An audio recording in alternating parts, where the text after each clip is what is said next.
వి gold trusted gold buyers తాకట్టులో ఉన్న బంగారాన్ని విడిపించి ఈ రోజు ఉన్న మార్కెట్ ధరకే కొనబడును. మరిన్ని వివరాలకు సంప్రదించండి 7771077720. రాత్రి 1 గంట ఆ ప్రాంతంలో సార్ 1:30 టైంలో గుర్తు తెలియని వ్యక్తి వచ్చి బండి కాల్ చేశారు. ఈ బండే కాకుండా 4 బండ్లు తగలకొట్టేశారు. తగలకొట్టిన తర్వాత మేము లోపల ఉన్న తర్వాత బయటకు వచ్చాం. ఆ వెనకాల మాకు డోర్ ఉంది, అటు చూస్తే అటు తగలబెట్టారు. తర్వాత అటు నుండి బయటకు వచ్చాం. అక్కడ బయటకు వచ్చి చూసేటప్పటికి అక్కడ 4 బళ్ళు తగలబడుతున్నాయి. అక్కడ కుర్రోళ్ళు ఏం చేశారంటే గబగబ బళ్ళు లాగారు. ఇది చూస్తే ఇక్కడ తగిలిపడిపోయింది. ఎవరు చేశారో ఎవరికి తెలియట్లా. సీసీటీవీలో అది ఫోటో ఫేస్ అయితే కనబడట్లా. కాకపోతే ఇక్కడ ఏంటంటే ఇక్కడ లోకల్ ఉన్న గంజా ఎక్కువ తాగడం వల్ల ఎవరైనా గంజా తాగినోడు చేశాడా అని ఒక చిన్న అనుమానం ఉంది. లేట్ బ్యాచ్ వాళ్ళు గంజా బ్యాచ్ వాళ్ళే ఎక్కువ తిరుగుతున్నారండి. ఎందుకంటే ఎదురు మున్సిపల్ వాళ్ళది కూడా ఆఫీస్ ఉంది. నైట్ టైము అదంతా చాలా మంది అక్కడ ఉంటారు. నైట్ ఏ టైం వచ్చినా ఎవరో ఒకరు తిరుగుతూనే ఉంటారు. అది ఎవరు చేశారో ఏంటో తెలియట్లేదు. సీసీ క్యామ్లో అయితే తన ఫేస్ అసలు క్లారిటీ లేదు. ఫస్ట్ అది ఎంత నష్టం పోయాము. మా హౌస్ ఓనర్స్ కూడా రీసెంట్గా ఒక 4 months అవుతుంది వాళ్ళు ఇల్లు కట్టుకుని. మేమిద్దరం నష్టపోయాము.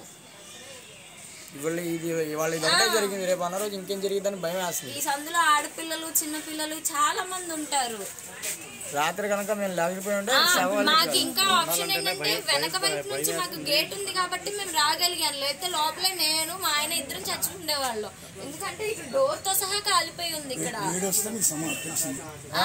ఇల్లంతా పొగ కమ్మేయటం వల్ల నాకు తెలిసింది. 38వ డివిజన్ కొట్టేడి కోట వీధిలో ఇంత మటుకు ఇలాంటిది ఎప్పుడు సన్నివేశాలు జరగలేదు. రాత్రి సుమారు ఏ టైంతో జరిగిందో తెలియదు. ఇక్కడ ఎక్కువ గంజాయి తాగటం, ఇక్కడ ఆటోలు పెట్టుంటే ట్రాఫిక్ అటు ఇటు కాక అక్కడ డమ్మీ చేశారు. చివర రవివారం నిమిత్తంగా ఆ రోడ్డు డమ్మీ చేశారు. ఆ డమ్మీ చేసిన కారణం వల్ల ఏ బళ్ళు కానీ ఎటువంటి బళ్ళు రావట్లా. ఇక్కడ ఉన్న బళ్ళుకు ఆటోలు కానీ వగేరాలు పెడుతున్నారు. ఆటోలో గంజాలు తాగటం, మత్తు పానీయాలు తాగటం, సొల్యూషన్ తాగడం, ఇవన్నీ కార్యక్రమం చేస్తున్నారు. వెళ్ళాలంటే భయంగా ఉంది. దీని గురించి పోలీసు వారు దీని గురించి చర్య తీసుకోవాలి. ఇదివరకు ఇక్కడ పాయింట్ ఉండేది, పాయింట్కి కూడా సరిగ్గా రావట్లా. 2-3 సార్లు చెప్పడం కూడా పోలీసు వారికి కూడా జరిగింది. దీని గురించి పోలీసు కమిషనర్ కానీ దీని గురించి చర్యని యాక్షన్ తీసుకోవాల్సిందిగా కోరుతున్నాం. మరిన్ని వీడియోస్ కోసం ఛానల్ ని సబ్స్క్రైబ్ చేయండి. లేటెస్ట్ అప్డేట్స్ కోసం వాట్సాప్ ఛానల్ ని ఫాలో అవ్వండి. ఆ లింక్ డిస్క్రిప్షన్ లో ఉంది.